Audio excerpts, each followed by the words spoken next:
Maison Molaire by Bureau, Galliane Zamarbide, Carine Pimenta, Galliane Zamarbide, in Geneva, Switzerland. The exploration of domestic spaces goes on, working on creative variations of supports and stages for everyday life. If there is anything like a standard family, statistically it would be this one: cohabitants of a given space, not necessarily coming from the same parenthood. They have different rhythms and different lives. They meet and spend time together at home. They navigate between different homes. The houses are thus both temporarily and permanently occupied. Kids and adults come and go. At one point everyone is an adult, and the uses of the spaces need redefinition and reconfiguration. But we started the sentence with "if there is." Actually, there is not. The recognition of simple inhabitation diversities does not seem to own a place in architectural standards, legal and cultural ones. Houses are still considered in its vast majority as static places for normalized families that our profession likes to classify in types.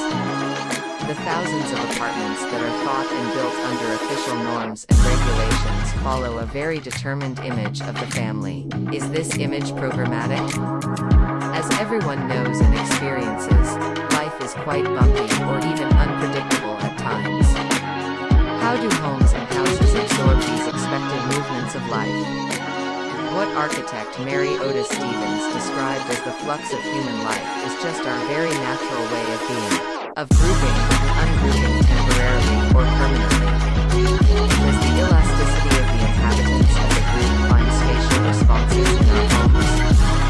In the case of this apartment, a former dentist cabinet, the attempt is to welcome that flux and stay open, to keep the possibilities of spatial evolution exposed to what might happen in time.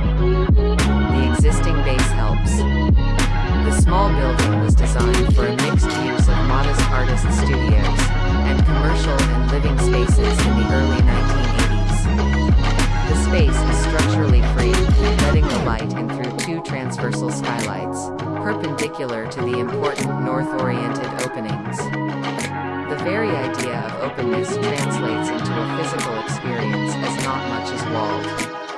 Spaces, confinement, and the feeling of gentle enclosures are defined by means other than partitions. Informed and inspired by the great work of Lilly, the architecture of curtains primarily takes care of the organization of the spaces.